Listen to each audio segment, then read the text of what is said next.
ये एक सवाल है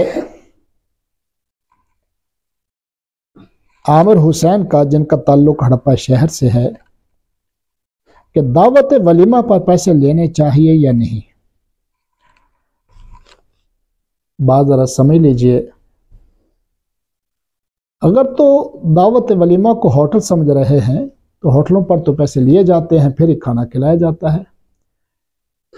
और अगर वहां पर मेहमानों का इकराम करना चाहते हैं तो मेहमानों से पैसे नहीं लिए जाते। मेहमानों को मोहब्बत के अंदर, शौक के अंदर खिलाया जाता है, उनकी खिदमत की जाती है। लेकिन हमारे यहाँ एक रिवाज है जिसका नाम है न्योता, न्योंदर भाजी, न्योता। ये सूद है, ये हराम है और ये जुआ भी है। आज अगर एक ने 1000 रुपये दिया है तो कल को बदले में 1500 2000 देना होगा। अब अगर मर गया तो सारे इसी के हैं, ना मारा तो डबल करके देने पड़ेंगे। तो इसलिए ये जुआ भी है और डबल करके दे रहा है तो ये साथ सूद भी बन गया, इसलिए यह हराम है। शरीयत इसकी इजाजत नहीं देती। यह भी एक सवाल है आमिर हुसैन का, जिनका ताल्लुक हड़प्पा शहर से है, कि मर्द अपने ज़ेरे नाफ और इसी तरह बगलों वाले बाल क्रीम से, पाउडर से, किसी स्प्रे वगैरह से साफ कर सकता है या नहीं कर सकता, या ब्लेड और उस तरह का इस्तेमाल ही ज़रूरी है। तो सुन्नत तो यही है कि इस्तेमाल मर्दों के लिए ब्लेड वगैरह का हो, उस तरह का हो, लेकिन बाकी चीज़ों के अंदर भी गुंजाइश है। ख़ास तौर पर जो भारी भरकम वजूद वाले हैं, या फिर बाज़-औक़ात ज़ख्म लगने का अंदेशा होता है और वो आदमी शुगर का मरीज़ है कि जिसको ज़ख्म लग जाए तो जल्दी से ख़त्म भी नहीं होता, ऐसे आदमियों के लिए बग़ैर किसी कराहत के क्रीम वगैरह, पाउडर या इस तरह की मुतबादल चीज़ें, उनका इस्तेमाल करना जायज़ है।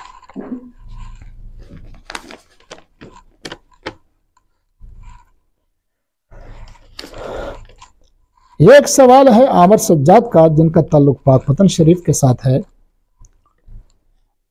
कि एक आदमी नमाज पढ़ रहा है और करीब किसी मस्जिद से अजान की आवाज़ आ गई और इसकी ज़बान से बेसाख्ता अजान के जवाब के तौर पर वो कलिमात निकल गए जो मुअज्जिन कह रहा है, या उसके जवाब के अंदर हमें कहने चाहिए, जो आदत बनी हुई है हमें जवाब देने की, और जवाब देना भी चाहिए। तो अगर ऐसा कोई सिलसिला होगा तो नमाज टूट जाएगी।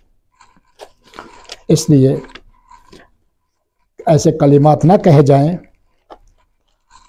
ऐसे कलिमात ना कहे जाएं, कंट्रोल किया जाए ताकि नमाज जारी और सारी रह सके और नमाज के अंदर किसी तरह का कोई हर्ज ना हो। यह एक सवाल है अब्दुर्रहमान राजा का, जिनका ताल्लुक अल-हसीब फेज़ 2 साहिवाल से है, कि क्रिसमस डे मनाने की हकीकत क्या है। ये बहुत ही अच्छा सवाल है। ईसाइयों का सैयदना ईसा अलैहिस्सलाम के बारे में अकीदा यह है कि उनकी विलादत दिसंबर में हुई है, जिसकी वजह से दिसंबर के अंदर वो खुशी का इजहार करते हैं और जश्न मनाते हैं ईसा अलैहिस्सलाम की पैदाइश पर, जिसका नाम उन्होंने क्रिसमस डे रखा हुआ है। मेरे अजीज दोस्तों, बात जरा समझने की है कि सैयदना ईसा अलैहिस्सलाम की पैदाइश दिसंबर में नहीं हुई। ये ईसाइयों का अकीदा गलत है कि सैयदना ईसा अलैहिस्सलाम की पैदाइश कब हुई है, दिसंबर में। ये ईसाइयों का अकीदा गलत है। इस गलत होने की दलील खुद कुरान पाक के अंदर मौजूद है कि जब सैयदना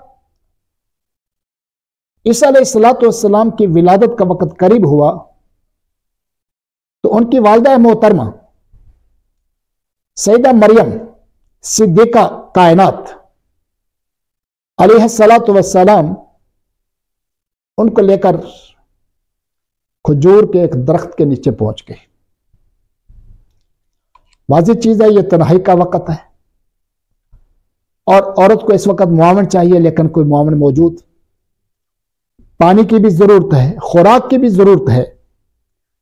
तो अल्लाह रब्बुल इज्जत ने कुरान पाक में जिक्र फरमाया, वहुज़्ज़ी इलैकी बिजिज़इन नखला तुसाक़ित अलैकी रुतबन जनिया। और कुरान पाक ने जिक्र किया, कद जअला रब्बुकी तहता की सरिया, कि अल्लाह रब्बुल इज्जत ने आपके लिए ठंडे पानी का चश्मा जारी कर दिया नीचे। और खुराक के लिए अल्लाह रब्बुल इज्जत ने आपके लिए खजूरों का नज़म कर दिया। आप खजूर के दरख्त को थोड़े सा हिलाएं तो ताजा खजूरें आपके ऊपर गिरेंगी। दिसंबर के महीने में पूरी दुनिया के अंदर देख लीजिए, कहीं पर भी खजूरों पर फल नहीं होता। दिसंबर के महीने में ठंडा मौसम है, यख सर्दी है, जहां कहीं पर भी सर्दी है। गर्म पानी की जरूरत होती है, ठंडे पानी की जरूरत नहीं होती, क्योंकि ठंडक तो वैसे ही काफी ज्यादा है। जब अल्लाह रब्बुल फरमा रहे हैं कि आप क्या करें, ठंडा पानी इस्तेमाल कर लें, अल्लाह रब्बुल इज्जत ने चश्मा जारी कर दिया, तो इसका मतलब यह है कि यह मौसम सर्दियों का नहीं था, गर्मियों का मौसम था। जब अल्लाह रब्बुल इज्जत ने खजूरों का नज़म किया, तो खजूरों का नज़म किस मौसम में है, जब खजूरों के ऊपर फल मौजूद है। हां, माना जा सकता है कि मौज़ाती तौर पर दरख्त के ऊपर फौरन खजूरें आ गई, लेकिन पानी तो गर्म चाहिए। फिर पानी तो गर्म चाहिए, लेकिन पानी जब अल्लाह रब्बुल इज्जत वाज़े ठंडा कह रहे हैं, तो इसका मतलब क्या हुआ कि यह दिसंबर का महीना नहीं था। लिहाजा ईसाइयों का दावा भी गलत है और क्रिसमस डे भी उनका गलत है और उसको मनाना भी गलत है। और मुसलमान अगर ये मनाएंगे तो ईसाइयों के गलत अकीदे की तईद करेंगे, जो कुरान पाक की तकज़ीब पर मुश्तमिल होगा। कुरान पाक को झुटलाना होगा, इसलिए इसका मनाना कतन जायज नहीं है। बाकी खुराफात अगर निकाल भी दें, लेकिन कुरान पाक को तो गलत वो कहेंगे।